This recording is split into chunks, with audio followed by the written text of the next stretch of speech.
Yeah, I just got a new boss at work, but he's pretty like incontinent. He's basically never there. Uh, don't you mean incompetent?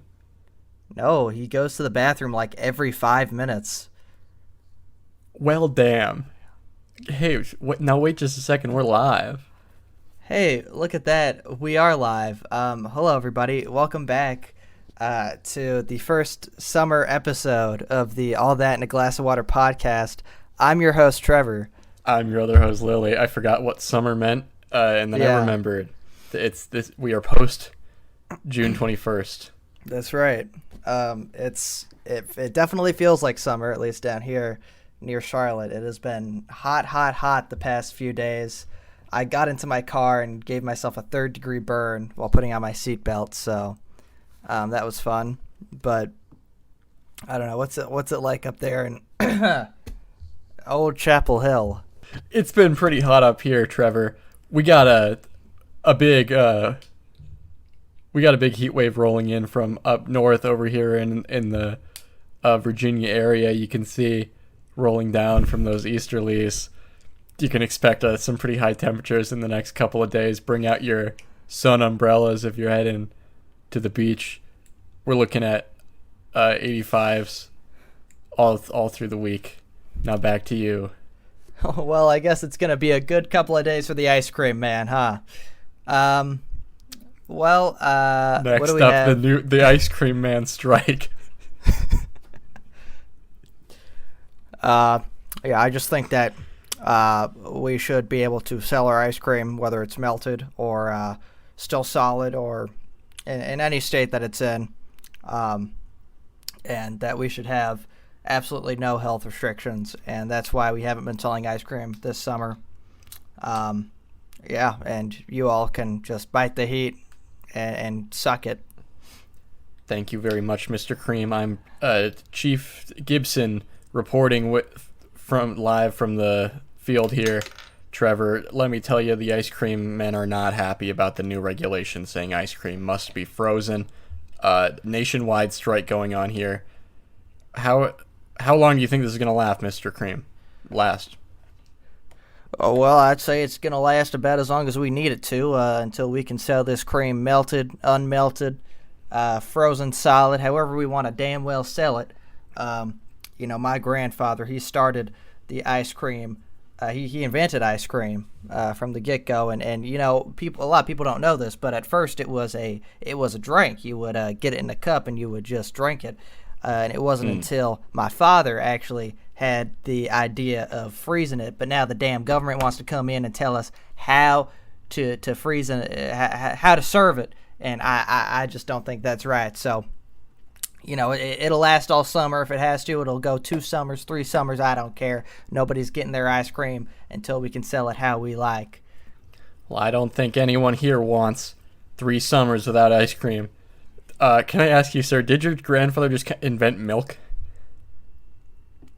He was the first one to have that sort of contact with a cow. Yes, it's a bit of a family story that he would tell at every Christmas time. You see, he was out there in the field, and he was actually going to slaughter the cow. It was going to be our Christmas dinner, but instead he saw that it was a new mother cow, and that the baby calf was it enjoying that mother's milk. And my grandfather, he just got on his knees, got right next to that calf, and he just joined it, and he stayed out there for 2 whole hours.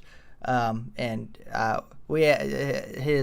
grandma actually had to go out there and find him. At which point she also got down on her knees and joined him. And that's how the first ice cream was consumed. Golly, I can just imagine. Well, we hope Congress is moved by this story. Back to you in the studio, Trevor. Yes. Up next, will platypuses be allowed to vote? We'll have that right after the break. So, do you have? Yeah, you were gonna bring a slushie. Yeah, Did that happen? I'm just so darn pooped. I didn't bring the slushie. I have no good wanna... excuse. I am just pooped today. And I was like, an hour ago, I was like, man, I gotta drive to go get that slushie before Trevor gets home, gets ready for the pod, and I just couldn't bring myself to do it. You know what? It's okay. I'm not mad. Okay.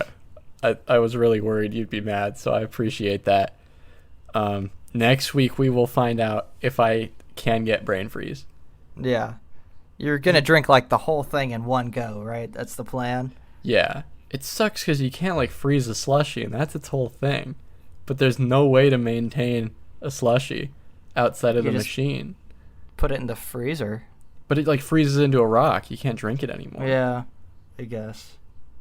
Put it in the fridge, it's just going to melt into syrup liquid. That's true. Not as quickly though. No, but like they got to be pretty fresh. Within a few hour, maybe 2 hour time span, you got to have that slushie ready, and it's hard. So, in place of a slushie, what can we review? What is there left? What is there left, indeed? I have this. We've definitely already reviewed like this exact water that I am drinking to keep my voice fresh for today. So I don't know if we could do this.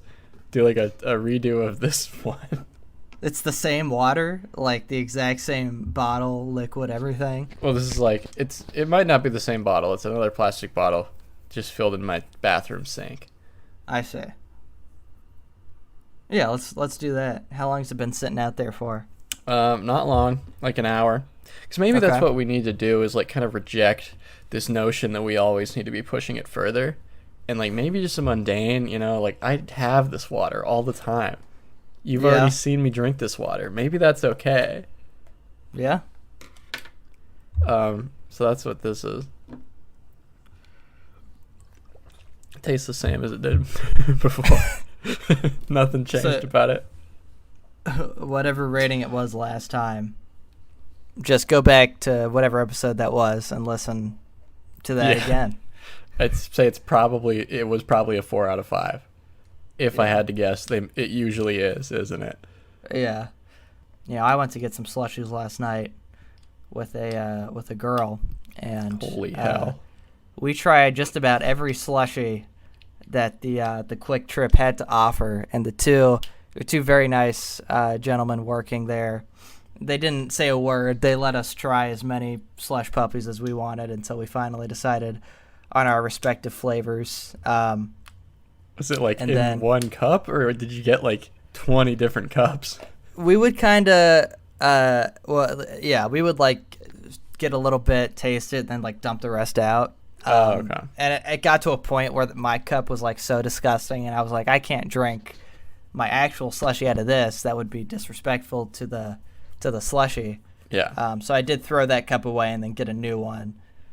So really, it was only 2 cups that it took to finally, and I got white cherry is what it was, which tasted like cherry, but I guess they couldn't. Could get the red color, the easiest of slushy colors to create. Yeah, I don't know why. Maybe they used to use. Wasn't there some red coloring that caused cancer or something, like red 40? They used to put blood in them. Right. That's why. That's what all those blood drives are for. Was just to, like, color the slushies. The Red Cross started as a subsidiary of 7-Eleven. And then they were like, hey, we can use this blood not only to make delicious slush puppies, but also to like save people's lives.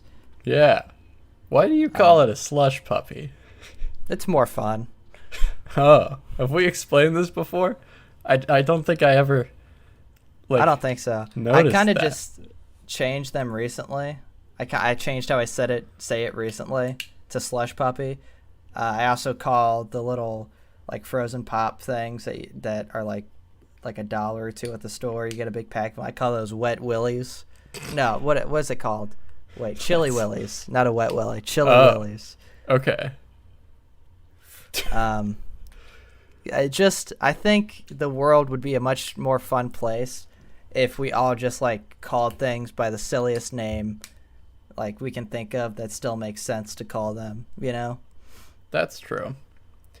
What do you let me think of something you could have a funny answer for. Just give me a couple minutes. Mm-hmm. Yeah, take your time. What are you renaming? Lined paper. I saw that on my desk. That's what I went with. I call that linies. Call them linies. It's pretty So good. like if I'm in like the library and I need to write something down, I go, hey, do you have like a liney I could use? Just to like you're like a random person in the library. Yeah, They're and then I usually have study. I have to explain what a liney is, and then they're like, oh, okay, yeah, sure, that's, yeah, you can have one, that's fine.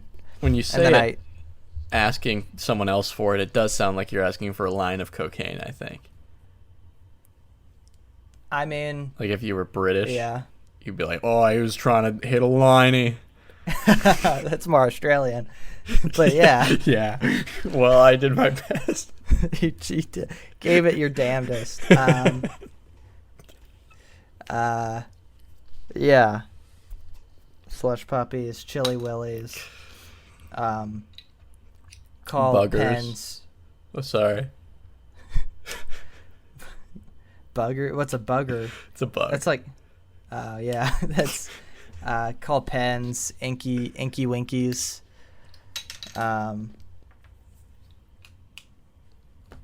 I call speakers, loud phones. Are you just going through your desk as well? Kind of, yeah. What do you call a empty can of Red Bull? An empty can of Red Bull. Yeah. I call that wingless aluminum. I don't know.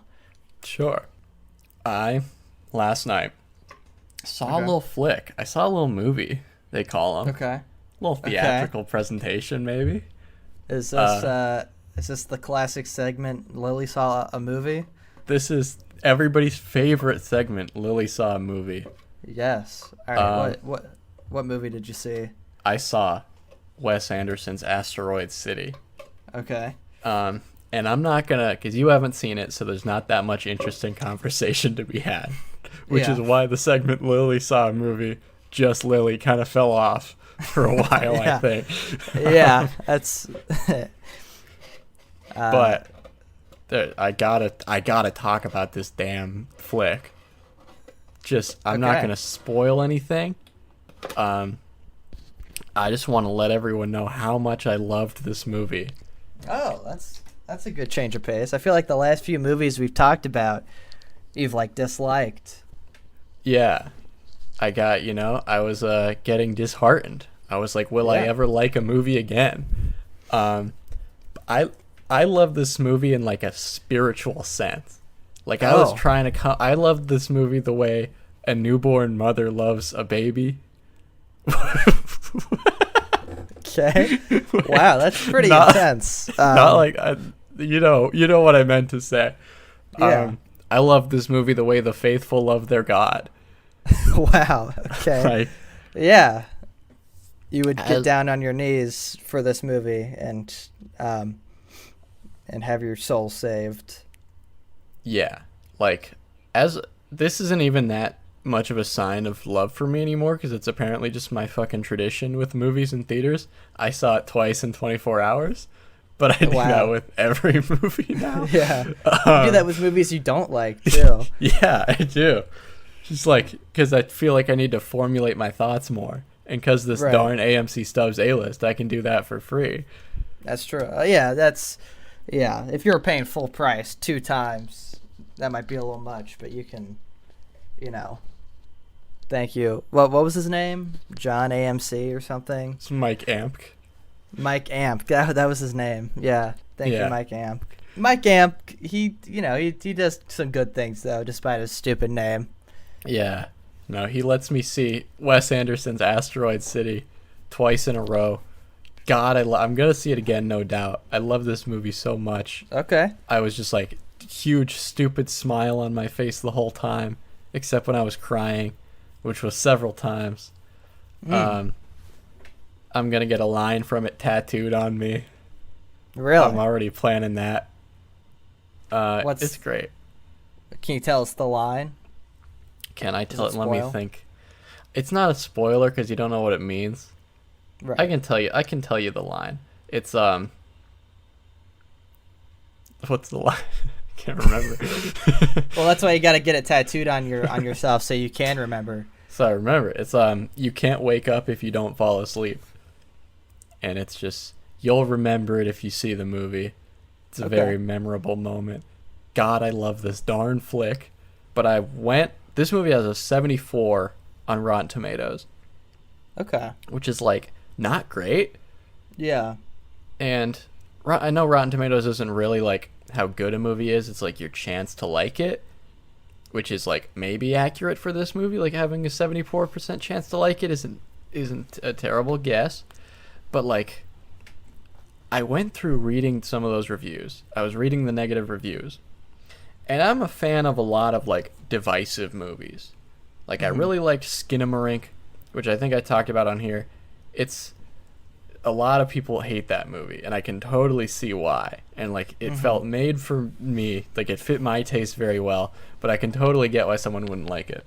Yeah. But with Asteroid City, I was reading those negative reviews, and I just had such a profound sense, more than any other moment in my life, that like I am different from these people. Like the way we experience the world is not the same. Not that I am better than them, but like we are living two distinctly separate lives. Yeah. With none of the same ideas in our heads or images in our eyeballs. Right. And nothing has made me feel that way as much as Asteroid City reviews. Where do you think that comes from? Without spoiling anything. It's like, I don't even know if it's the movie. I do think Wes Anderson wrote the script by crawling through my dreams and finding my perfect film. Right. Like, it was me. That I. Oh yeah, it was you. Yeah. Yeah, I think he crawled through my dreams one time. I kind of like saw him. I was in a bowling alley, and I was buying some fries for the group, and Wes Anderson is just like there 2 lanes over. As I'm walking back, and he's like, "Hey, how's it going?" I'm like, "Hey, what's up?" And then he kind of looked around. He gave a sigh, like, he asked me, "Do you have any friends who might, have some good movies? Because this place fucking sucks." And I told him, "Yeah, my friend Lily, you should check her dreams out." And I'm glad that worked out. Yeah. No, because I've never dreamt of a bowling alley. Yeah. I only dream of just the snappiest fucking dialogue, hilarious jokes, really poignant moments. You dream entirely in lines. Yeah. Your dreams sound much more exciting than mine. Mine are confusing. They often have love interests, which involve people that I despise. So, strange. So why do you think that you and these other people are fundamentally different? Yeah. 'Cause like it was made for me, but also because it was made for me, just the sheer joy I felt this entire experience. Like I can't imagine someone else living through that and not feeling the same joy. Or I can totally get them not like being as into it as I am. But like I was reading some half-star reviews on Letterboxd who were like, "This was a waste of my time," and I was like, Whoa. I don't know who you are. I've never felt less connected to another human. You really like this movie. I like it a lot. Do you like the message that it sends too? It has several messages. I love a movie where you can like think about it and try to think like, what do all of these metaphors and symbols in it mean, and come up with your own interpretation, which you can totally do with this one, and it's a lot of fun. And but it's not a movie where you're like, what was that? Like The Lighthouse, I enjoyed, but it was also a movie where you're like, what? I'm gonna have to like do a fucking essay to figure out what just the emotion I should feel right now. Yeah. And that's not true of Asteroid City. It's like there's a story there for sure, and then it gets deeper if you look into it more. Okay. That's I like movies because I like The Lighthouse when I saw it, but I also was like, what the fuck? And I guess, I don't know. I don't like The Lighthouse as much now because I still, whenever I see it, I still go, what the fuck? You know? And I just don't, I like kind of get it, but I also don't get it at all. And and that annoys me. I'd rather just have a regular old clear-cut kind of story with maybe a little bit of wacky stuff here and there. Yeah. I'm like, if I can't figure it out on my own, and I have to Google what does this movie mean, that always ruins it for me. Yeah. And I enjoyed the experience of watching The Lighthouse, but I was like, and I'm sure it's the movie for somebody, of like they really loved it. Maybe if you get it on the first go, or you're just better at interpreting metaphor. But I was like, oh, I can't parse this one. It's too much for me. So everybody go see Asteroid City. Everyone. Starring. Oh, sorry, I was going to list the stars. No, what are you saying? No, please. This is a star-studded cast, right? It's got what, Tom Hanks, right? It does have Tom Hanks. I want to see who else you know is in it. Has Lucy Kudrow. It has. I don't know who that is. Let me Google that person. How do you spell that? Emma Chamberlain. I don't think I think Emma Chamberlain's like a TikTok star. Al Gore, surprisingly. It has Tom Snyder. It has. Oh wow! It's got Tom Snyder in it. It's got Don Rickles. No way. It has Frankie. We all know Frankie. Yeah, Wes Anderson loves to work with Frankie. He's a great guy and a great actor. It did have a cameo from Dahmer. Jeffrey? Jeffrey, yeah. Oh, it did have a how's he cameo doing? from Jeffrey Dahmer. He didn't look well, but it might have been like the makeup department.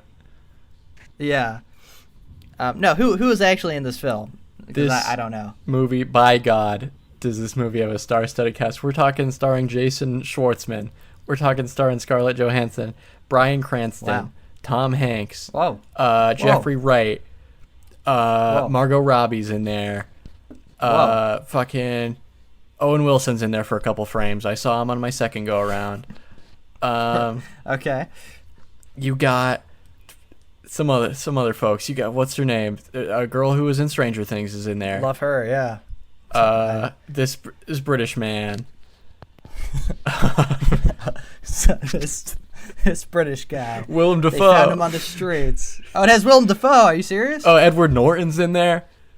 What? The Hulk? The Hulk's. They got the fucking Hulk, and he's great, and I love that guy. What else is Ed Norton in besides the Hulk movie? He's in is Fight Club. That's what I know him from. Yeah, I've only seen Fantastic Mr. Fox. That's the only Wes Anderson film I've seen. That's also a good great movie. Love that too. Yeah. Also a star-studded cast. We're talking George Clooney. We're talking Dumbledore from Harry Potter. We're talking Owen Wilson again. Probably others. I feel the way you feel about this movie, I think, is the same way I feel about Catcher in the Rye. Because I loved that book when I read it in high school. But then I told, like, I think my mom and my uncle, they both said, like, oh, I hated that book. The kid was so, like, whiny. And I'm like, what? What do you mean? This is literally me. The kid is literally me. Are you calling me whiny? Is that it? Yeah. Is that it? Are you calling me whiny? Huh, Mom? Is that what you think? But I don't know. And then I didn't talk to, but another teacher of mine said, like, yeah, when I read it in high school, I could really relate to Holden Caulfield. But then as I got older, I kind of, like, stopped. and then she also started to think she was whiny, that Holden Caulfield was whiny. But I haven't reread it, but I hope that when I do, probably when I'm older still, that I'll still maybe not be able to relate as directly, but I'll still be able to understand the character as I once did in junior year of high school. So it's one of those great losses in life. Like right now, I'm like, God, I hope I never grow out of my love of Asteroid City. But certainly my relationship with it will change, because how much I like it is just inherently tied up in where I am in my life right now and what my identity is. And it's like how The Social Network used to be my favorite movie, but now I'm not cis. So now I know I don't like that one as much anymore. But like I'll always have a love for it. It's like a lover who you no longer feel like infatuation with, but there's like a deeper love that you're like, I respect you. Yeah. I hope you never lose your love for Asteroid City. And I'll probably see it when it comes out on Freevee or something. Watch it with ads on YouTube, something like that. It'll really suck if you hate it and we have to come back to this. And I'm like, I don't fundamentally feel the humanity within you anymore. We would have to end the podcast, I think. It would be too big of a disagreement. Probably. Yeah. I'll have to see it. I'll probably watch his other movies first, maybe, and then see it. But yeah, what else has he made? Grand Budapest, Hostel. It's just Hotel, but yeah. Oh, it's a hotel. I thought it was like a. Okay. A grand hostel is a fun idea, though. Yeah, it's like a hostel. It's still kind of run down, but they have like a buffet or something that's kind of nice. Yeah, they got a continental breakfast. Yeah. Like in comparison to regular hostel, it is pretty grand, ain't it? But like when you think about it, you're just like, wait, isn't this just like a regular like hotel? So I was when did this happen? It may have been like a week ago now. But I got into a little accident, a little more than a fender bender, not enough to call it like a wreck. My right rear bumper got all messed up. It's duct taped together right now. Oh damn. But basically what happened was, and I told you about this over text, but I'll tell the story properly. Okay. So there's this highway near my house that's really annoying. Because you can't turn like left onto it, which is probably not bad, I guess, probably good. But I was in the left hand but right turn lane, so close to like the side, and you can't turn right on red, right? So I was waiting until it turned green, and it was very overcast, but it turned green, and I went to go when, by God, do I see barreling down the road, running their red light, this big, huge semi-truck. Oh, Christ. Right? Which was right where I was going. So I saw that, and I, slowed down, stopped, at which point I feel the impact of another car. Right. Which I later learned had also ran the red light and couldn't see the light because it was behind, following too closely the semi-truck. Oh. But the reason I was going out was to acquire some personal sexual protection for myself, and not just myself. There's going to be another. There wouldn't be much point if it was just myself. Well, sometimes you're trying to experiment. Was the other person in the car though? No, it was just me. This was a preemptive measure for like the next day. Oh, I see. Okay. So, but I get hit. At first, my mind is purely focused on like I need to get these things so I don't like have a kid or something. Have you seen so for a second, Whiplash? Yeah, I have. Yeah. I gotta get to the concert. But you're like, I gotta go buy those condoms. And you run away from your own burning car. For a split second, I really did think about like getting into the left-hand lane to pull a U-turn to get where I needed to go. Yeah.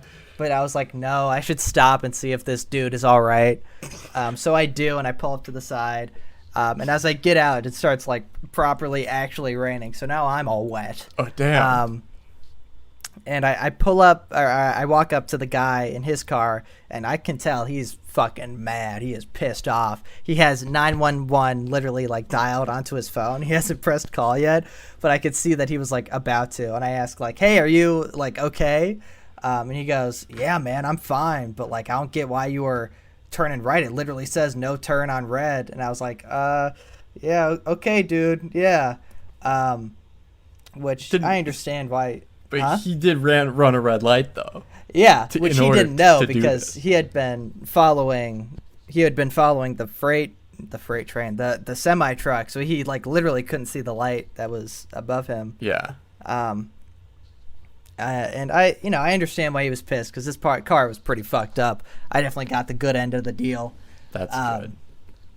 But also I was about to get like creamed by a semi truck, so I really felt that I was in the right for getting out of the way, but whatever. So he calls 911. The police come. I rummage through my glove compartment to get my license, registration, whatever, where I find 2 perfectly usable condoms just sitting in there. So the trip itself wasn't necessary in the first place. Wow, that's man's hubris right there. Yeah, I guess I should have checked. I don't know. But I was not liable for the accident at all. There was a lady who had some dash cam footage of the whole incident, and I was clearly in the right. So it all turned out okay for me. I don't know what happened to this dude, but wow. Yeah. So a little scary. I have been on the highway since, but I was terrified. Yeah. But yeah, so Oh, be careful out there. If it's overcast, just consider, do you really need to go out on this journey? Maybe you guys could do the pull-out method tonight. It's not worth it. Yeah. It's not worth the risk. Consider which is riskier, really. Yeah. Just to demonstrate Trevor's dedication to this podcast, he texted me, I just got in an accident, and I'm like, oh my god, Trevor's dead. He's texting me in the bloody wreckage, and he's like, please, you gotta call an ambulance. I'm gonna die in here. And then he says, I just got into a wreck. It'll be great for next week's ep. That was I think the police were like out there. I was still sitting in my car waiting to see what the verdict was, whether or not I was at fault. Because at first, like, when he said, like, oh, you're not supposed to turn right on red, and I was like, oh, God. My first thought was, Jesus Christ, was it this my fault? Did I do this? Yeah. Which it wasn't, so. So you're like, we might have to record this next ep behind bars, but it's still going to be a killer tale, ain't it? I would use my one phone call to call in for this episode. I really would. Yeah.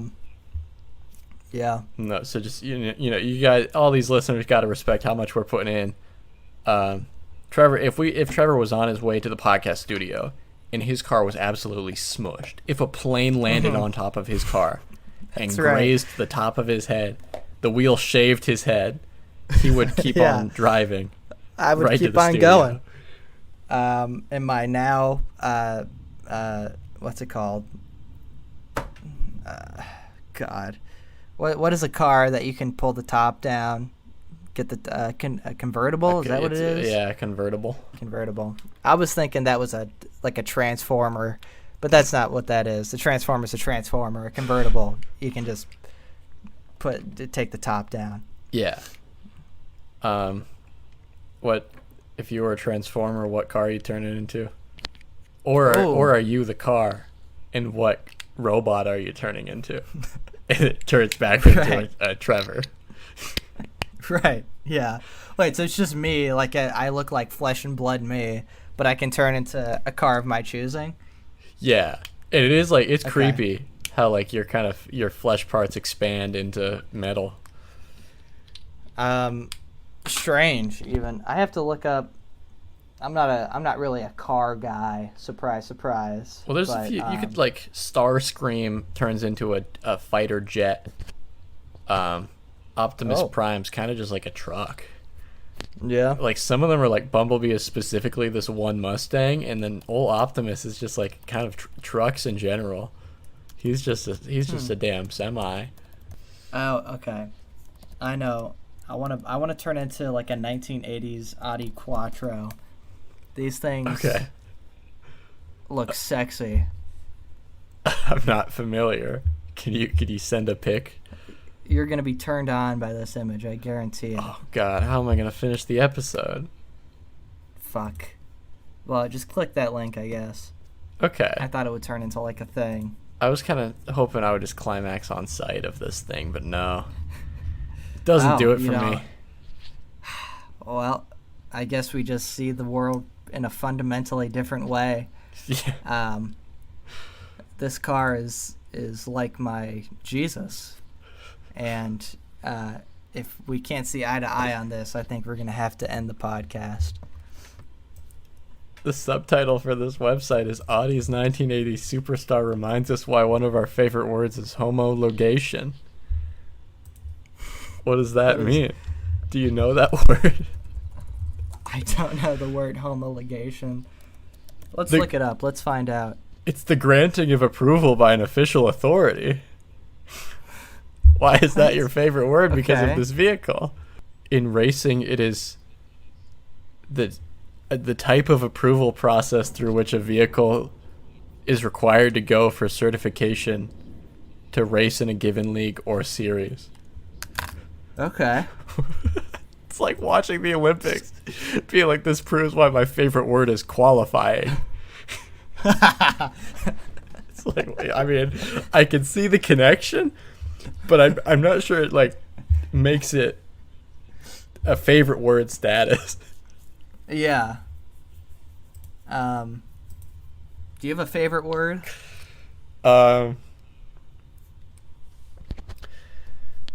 I love, I'm not sure how you pronounce it, tither or tither, an old-timey spelling of like this way. It's THITHER. Because my favorite painting is a skeleton dancing, and it says, "Thither we make our way. This is our final resting place." That's an actual like Renaissance or something era painting. It's not like a meme. No, yeah, I saw it in the Chicago Art Institute. I think it's called "Man in Red Cap," and it's a painting of a man in a red cap, and then on the back that no one knew about for a while because the painting was like hung up, is a skeleton doing a little dance, and thither he's making his way to his final resting place. It's a fundamentally life-changing experience for me. If you don't like skeleton dancing, if you're not a Man in Red Cap fan, like, we're just fundamentally different people. And I don't see you as human, frankly. Is that lightning going on outside your window? Yeah, it's a big thunderstorm episode. Oh, it's gonna be picking up a lot. If you're listening, don't worry. I mean, maybe there's a thunderstorm outside for you, but it's just me. You would feel really bad if you said, "Don't worry, there's no chance of you getting struck by lightning," and then someone actually does get struck by lightning. And that'd be on me. That would be on you, yeah. They weren't being careful enough. Yeah. What's your favorite word? I have to think about it for a second, because I know I've thought, like, this is my favorite word, but then I forgot what it was. So clearly I didn't have too much of an emotional attachment to it. We kind of crossed our what's your favorite thing. So while you're thinking, I'll answer the Transformers one. So we'll come back to that. Go ahead. You keep working on the word one. I want to be one of those old timey bikes with like the big front wheel. Oh yeah, yeah. And I think like it'd be the funny to see a human turn into that, because I would really have to like get thin. And, elongated. You would be breaking the laws of mass by doing that. Yeah, for sure. It's like, because they can have a rider too.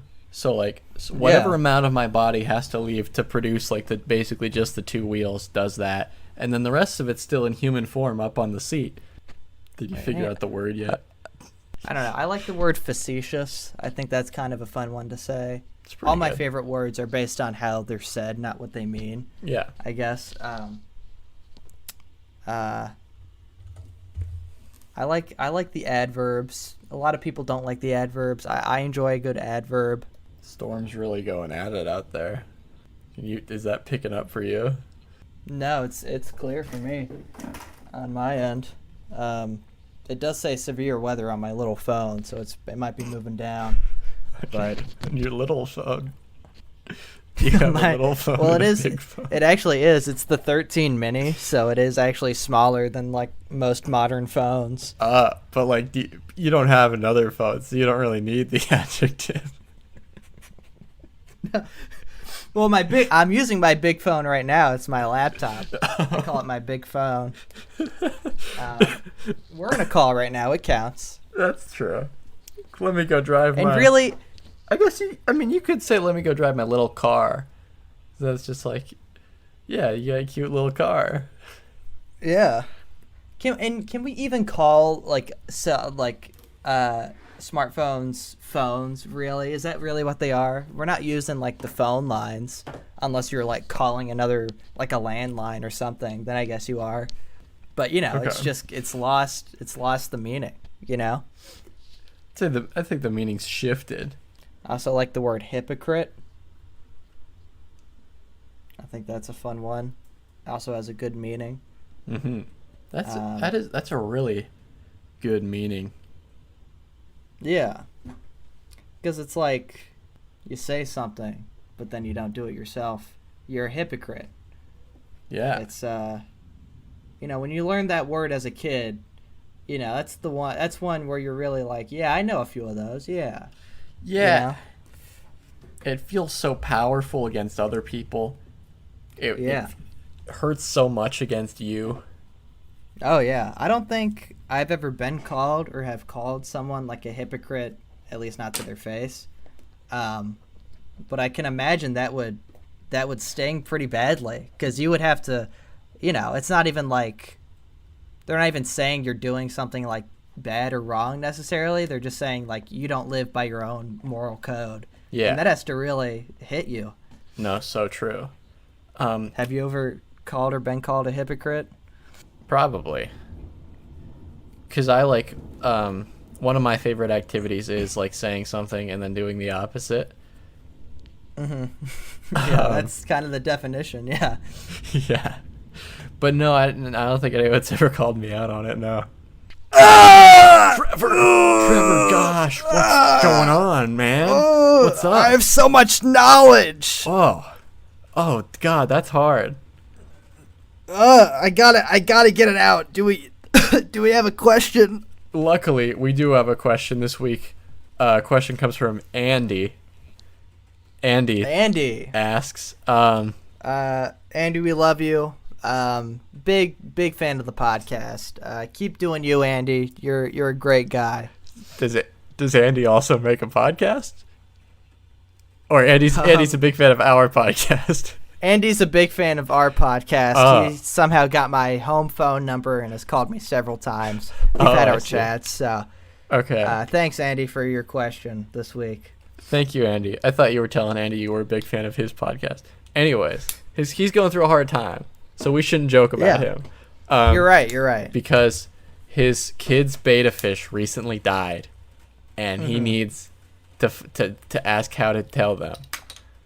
Right. How to break this down for them. Because this kid doesn't know about death, I'm assuming, because beta fish are the least long-living things that a child will come across. Yeah.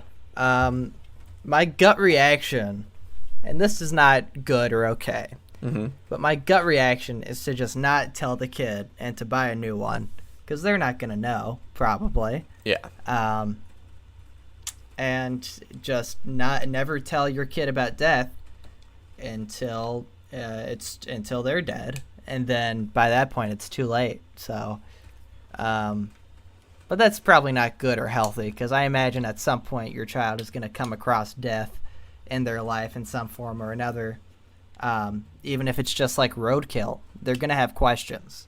So it's best to address these things head on now. Um, yeah, so I guess probably sit them down. Just say, hey, this happens to every living thing. But it's good because it makes way for new living things to come and exist in the world. I'd probably approach it like that. That is a pretty good answer. It's weird to me that kids don't know what death is. Like, I get that. Like, no, actually, it's not weird. It clicked in my head just now. What that? It's just like not understanding that it's not coming back. Damn, what a bummer. Right. That is. But like, wow, death sucks. That does suck. Sometimes I look at my dog, and he's old. He's like 14. The time is coming near for him too. And I look at him and I wonder, like, does he know, like, what, death is? Do dogs have an understanding? Because he's come across various dead things in his time. Eating dead things is one of the favorite things he likes to do. Mm-hmm. So I don't know. I don't know if he knows, if he could understand. And honestly, I don't even know if I fully understand. So, it's weird. Yeah. I spent a lot of time worrying about dying as a child. My big fear was, I'm not sure if this helps with the beta fish, but like, because I was raised religious, I thought I was going to go to heaven. Right. But they tell you heaven is forever. And I was always like, God, that's a while, ain't it? What if I get bored in heaven? Yeah. And I wasn't sure if there would be like video games there or anything. So like, I was like, I kind of don't want to go there.